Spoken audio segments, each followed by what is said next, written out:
Kani, kisah anak Indonesia. Dahulu kala, hiduplah seorang laki-laki bernama Korun. Korun adalah sepupu Nabi Musa alaihissalam, dan ia termasuk Bani Israel. Sejak kecil, Korun adalah anak yang sangat pintar dan rajin belajar. Ia pandai membaca kitab Taurat dan memiliki ilmu yang luas. Awalnya, Korun adalah orang yang biasa-biasa saja, bahkan terbilang miskin. Namun, ia selalu mengeluh dan merasa iri hati melihat orang lain kaya. Lalu ia memohon kepada Allah agar diberi harta yang banyak. Nabi Musa alaihissalam tahu bahwa Korun sangat ingin kaya. Nabi Musa pun mendoakan Korun. Kemudian Allah Subhanahu wa Ta'ala mengabulkan doa itu dan memberikan harta yang luar biasa banyak kepada Korun. Bayangkan, kunci-kunci gudang tempat ia menyimpan hartanya saja harus dibawa oleh sekelompok laki-laki yang kuat, saking banyaknya emas, perak, dan permata yang ia miliki. Sayangnya, setelah menjadi kaya raya, sifat Korun mulai berubah. Ia menjadi sombong dan lupa diri. Ia mulai lupa bagaimana rasanya menjadi orang miskin. Suatu hari, Korun keluar rumah dengan pakaian termewah dan perhiasan yang gemerlap. Ia berjalan angkuh, memamerkan kekayaannya di hadapan semua orang. Ketika orang-orang melihat kemewahan Korun, ada dua jenis reaksi. Yang pertama adalah orang-orang soleh yang baik. Mereka berkata, "Aduhai, alangkah indahnya karunia Allah. Ingatlah bahwa dari Allah di akhirat jauh lebih baik daripada kekayaan ini. Bagi orang-orang yang beriman dan beramal soleh." Mereka menasihati Korun agar menggunakan hartanya di jalan yang benar dan tidak berbuat kerusakan. Sementara reaksi dari orang-orang yang duniawi, yang gila harta, mereka berkata, "Duhai, andai saja kita memiliki kekayaan seperti Korun. Sungguh ia orang yang sangat beruntung." Nabi Musa alaihissalam berkali-kali menasihati Korun.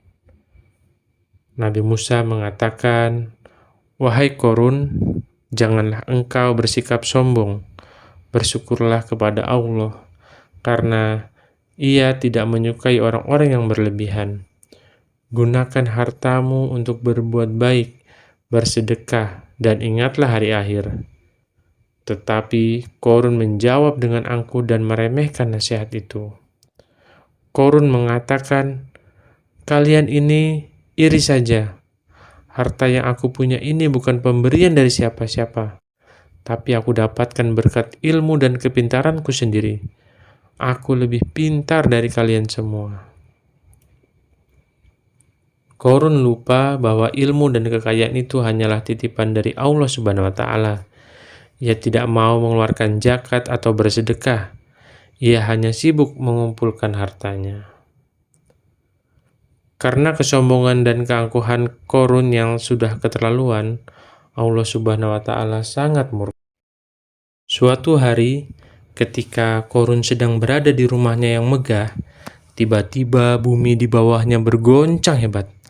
Atas izin Allah, bumi menelan Korun dan semua harta kekayaannya. Rumah yang megah, emas, perak, dan semua permata ia kumpulkan lenyap ditelan bumi. Tak ada yang tersisa dari Korun kecuali sebuah kisah sebagai pelajaran. Orang-orang yang tadinya iri kepada Korun pun terkejut. Mereka sadar bahwa mereka telah salah. Kemudian mereka bersyukur karena tidak diberi kekayaan yang membuat mereka lupa kepada Allah. Ada pesan dari kisah Korun ini adalah, lihatlah orang yang berlebihan dan sombong itu akhirnya tidak selamat. Sungguh, Orang-orang yang beruntung adalah orang-orang yang beriman dan bersyukur. Jangan sombong dan iri. Semua yang kita punya, kepintaran, mainan, harta, adalah titipan dari Allah Subhanahu wa Ta'ala. Kita tidak boleh menyombongkan diri karena Allah tidak suka orang yang sombong. Jika kita diberi rezeki, kita harus berterima kasih dan bersyukur kepada Allah. Dan kalau kita memiliki harta yang melimpah, kita harus berbagi dengan orang yang membutuhkan, bukan hanya untuk diri sendiri.